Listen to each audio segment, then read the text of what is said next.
These are the rules of a game. Let it be played upon an infinite two-dimensional grid of flowers. Rule 1. A living flower with less than 2 living neighbors is cut off.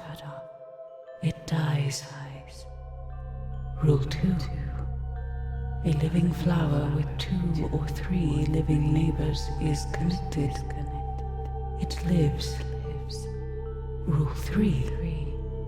A living flower with more than 3 living neighbors is starved and overcrowded.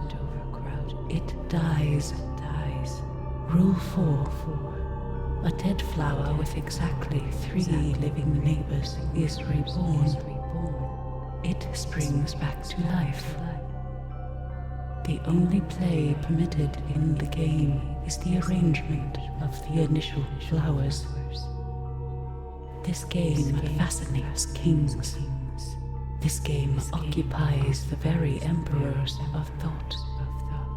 Though it only has 4 rules, and the board is a flat, featureless grid.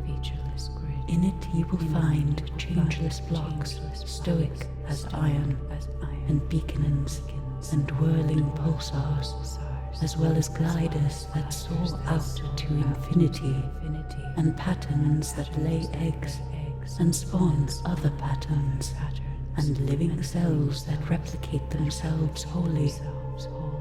In it, you may construct a universal computer with the power to simulate very slowly any other computer imaginable, and thus simulate whole realities, including nested copies of the flower game itself.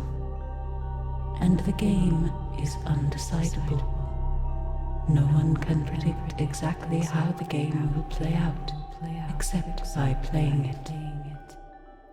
And yet this game is nothing compared to the game played by the gardener and the winnower. It resembles that game as a seed does a flower.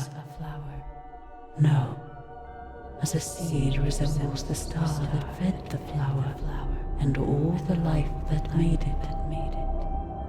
In their game, the gardener and the winnower discovered shapes of possibility.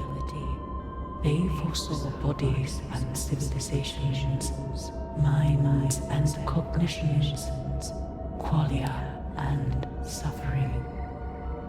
They learned the rules that governed which patterns would flourish in the game and which would dwindle. They learned those rules because they were those rules. And in time, the gardener became vexed.